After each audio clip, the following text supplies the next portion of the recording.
नमस्कार, welcome back. स्वागत है आपका एक बार और मेरे इस चैनल पे। मैं हूं Brajnandan, advocate and legal consultant. आप सभी लोग कैसे हैं? आशा करता हूं कि सभी मेरे व्यूवर और सब्सक्राइबर सभी लोग कुशल मंगल से होंगे और प्रभु की कृपा सभी पे बनी होगी।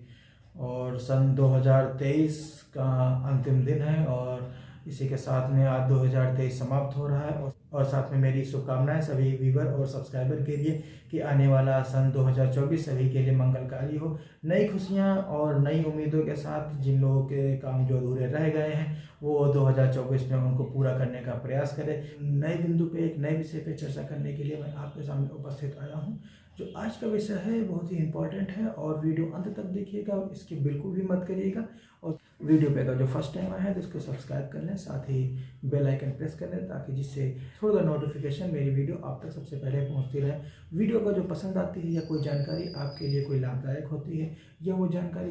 किसी ज़रूरतमंद व्यक्ति को आप साझा करना चाहते हैं तो आप शेयर कर दें और साथ ही लाइक कर दें। इसके अतिरिक्त अगर जो कोई आपकी जिज्ञासा है या आपकी कोई क्वेरी बचती है या हमसे आप कोई निजी अगर समस्या पे आप हमसे डिस्कस करना चाहते हैं, हमसे कोई परामर्श जानना चाहते हैं, संपर्क करने का माध्यम स्क्रीन पे भी है और साथ में डिस्क्रिप्शन बॉक्स में भी है। आज के वीडियो में किसी एक इम्पॉर्टेंट तथ्य पे मैं बात करने वाला हूं जिसमें कि एक हमारे व्यूवर ने उन्होंने जिज्ञासा पूर्वक एक प्रश्न किया और कहीं ना कहीं ये उनका प्रश्न लाजमी है और सोचने पे हमें विवश कर देती है। मान लीजिए थोड़ी देर के लिए कि अगर जो कोई व्यक्ति ने कोई घटना कारित की है, कोई अपराध कारित किया है, तो उस स्थिति में उसके ऊपर FIR दर्ज हुई, पूरा ट्रायल चला। ट्रायल चलने के उपरांत अगर जो वो दोषी पाया गया है तो दोषी पाने के उपरांत अगर जो उसने सज़ा काट ली है, अब सज़ा काटने के बाद भी हमारा जो समाज है, समाज के जो हमारी प्रथा है, कस्टम है, उनके अनुसार फिर भी वो दोषी सिद्ध हमेशा रहता है जीवन भर। क्योंकि अगर जो कोई घटना किसी ने कारित की, अगर जो उसने सज़ा भुक्तभोगी था, उसने सज़ा काट ली, सज़ा करने के बाद अब तो उसको दोष सिद्ध रहेगी, लेकिन हमारा समाज फिर भी उसको दोषी क्यों मानता है? इन्हीं बातों पे मैं चर्चा करने के लिए आपके सामने उपस्थित आया हूँ कि अगर जो सामान्यतः तौर पर और प्रैक्टिकली ये एक नई समस्या भी निकल के सामने आती है। मान लीजिए समाज में या किसी पास पड़ोस में कोई चोरी की घटना कारित की हो, अगर जो पूर्व में किसी ने कोई घटना कारित की है जिसमें चोरी की घटना प्रूफ होती है, लेकिन सबसे पहले जो हमारा शासन और प्रशासन दोषी की निगाहों से उसी व्यक्ति को देखती है, भले ही उसने कोई अपराध ना कारित किया हो भविष्य में या पहले भी उसने कोई अपराध ना कारित किया हो। और एक समाज की नज़र में जो पहले से व्यक्ति जो उसके सामने जो निवास कर रहा है या जो समाज में निवास कर रहा है वो अब किसी भी घटना में सम्मिलित नहीं हो पाता कि हमारा समाज उसी व्यक्ति को दोषी ठहराते हैं। और थोड़ी देर के अगर जो किसी अन्य बात पे अगर जो कोई मुकदमा अगर मान लीजिए सिविल का आता है, सिविल में कोई पैसे का लेन देन है, पैसे हमने मांगे, विपक्षी गण ने पैसे नहीं दे रहे, इसके खिलाफ हमने सिविल न्यायालय में हमने बात प्रस्तुत किया। अब अगर जो उसने सिविल न्यायालय में बात प्रस्तुत करने के उपरांत माननीय न्यायालय ने आदेश पारित कर दिया, आदेश पारित करने के उपरांत जो देनदारी उस व्यक्ति ने जिसके पैसे थे उसको वापस कर दिए, तो अब किसी में कोई डिस्प्यूट नहीं रहा ना, दोनों ही पाक साफ हो गए, दोनों में कोई किसी तरीके का कोई मतभेद नहीं आया। लेकिन हमारे क्रिमिनल लॉ में जो क्रिमिनल जस्टिस सिस्टम में है, फिर उसमें ऐसा क्यों नहीं हो पाता है कि अगर जो कोई घटना कारित की गई है, घटना कारित होने के उपरांत भी अगर उसने सजा काट ली है, सजा को उसने पूरी कर चुके हैं, भाई हमने अपराध किया था, उसने और अपराध की हमने सजा काट ली, तो अब हम एज ए नॉर्मल इंडिविजुअल की तरह जैसे कि हम पहले थे वैसे की तरह क्यों नहीं हो जाते हैं? इसी बात पे चर्चा करने के लिए एक मुख्य बिंदु ये बनाया गया हुआ है कि क्या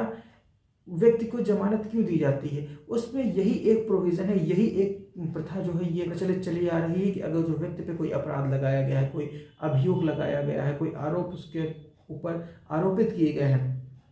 दोषी खंडित करने का, उसमें उसके अपने सफाई देने के लिए उसको समुचित पर्याप्त अवसर मिलना चाहिए। इसीलिए ये जमानत का जो प्रोविज़न है और जो हमारे संविधान निर्माताओं ने इसको अपने कानून में, जो हमारे संविधान में उसको अंगीकृत किया। और बेसिक लॉ यही है कि अगर जो कोर्ट भी ये मानती है कि जो जेल है वो एक्सेप्शन केस में होना चाहिए और जो बेल है वो हर एक एक्यूज्ड का, हर एक पर्सन का राइट है। क्योंकि अगर जो वो बेल पे निकलेगा नहीं, वो बाहर निकल के नहीं आएगा, तो वो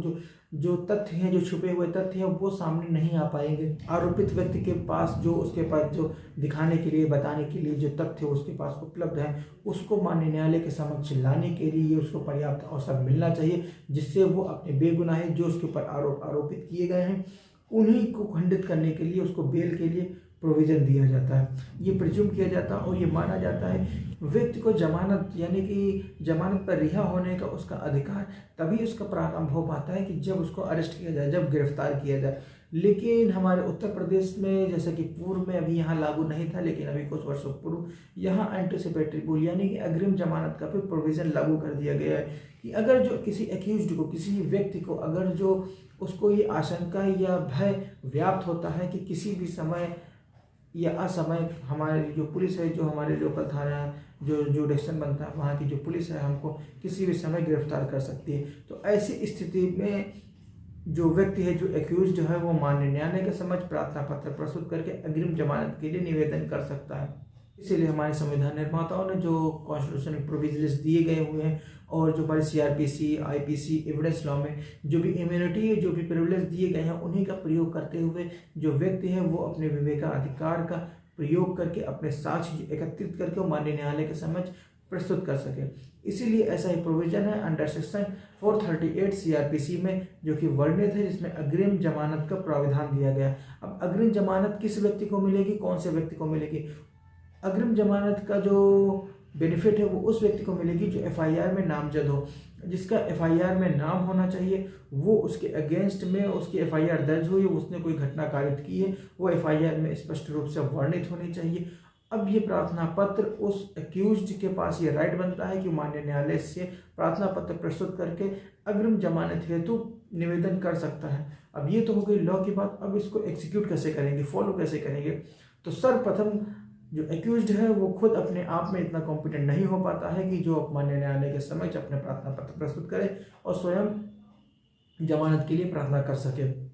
तो ऐसी स्थिति में अभियुक्त को यानी जो एक्यूज्ड है किसी भी एफआईआर में, जरूरी नहीं 498 हो या 377 हो, 376 हो, किसी भी मामले में हो, उस एक्यूज्ड को अपने अनुभवी अधिवक्ता के माध्यम से माननीय सत्र न्यायालय या माननीय उच्च न्यायालय के समक्ष अग्रिम जमानत हेतु प्रार्थना पत्र प्रस्तुत करना चाहिए।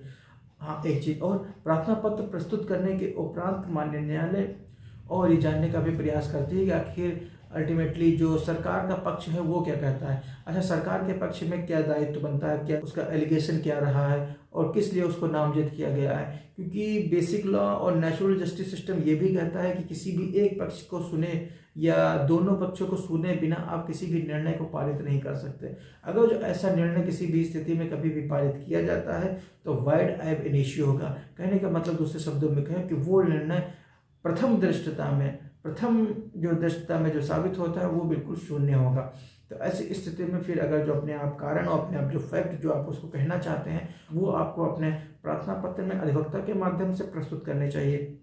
एक चीज़ और मैं स्पष्ट करना चाहूँगा, अगर जो आप अपने कारण और अपने जो तथ्य हैं, जो आपने फैक्ट लिखे हुए अपने प्रार्थना पत्र में, वो साबित करने का, उसको प्रूफ करने का जो भार है वो आपके ऊपर निर्भर करता है। अगर जो आप अपने कारण और अपने तथ्य से माननीय न्यायालय को विश्वास दिला पाते हैं कि जो आप कह रहे हैं वो होना संभावित है और ऐसा ही हुआ है, तो ऐसी स्थिति में माननीय न्यायालय अगर जो आपकी बातों पे, आपकी फैक्ट और कारण पे अगर जो आप विश्वास करती है तो आपके लिए आपके फेवर में अग्रिम जमानत का आदेश पारित कर देती है।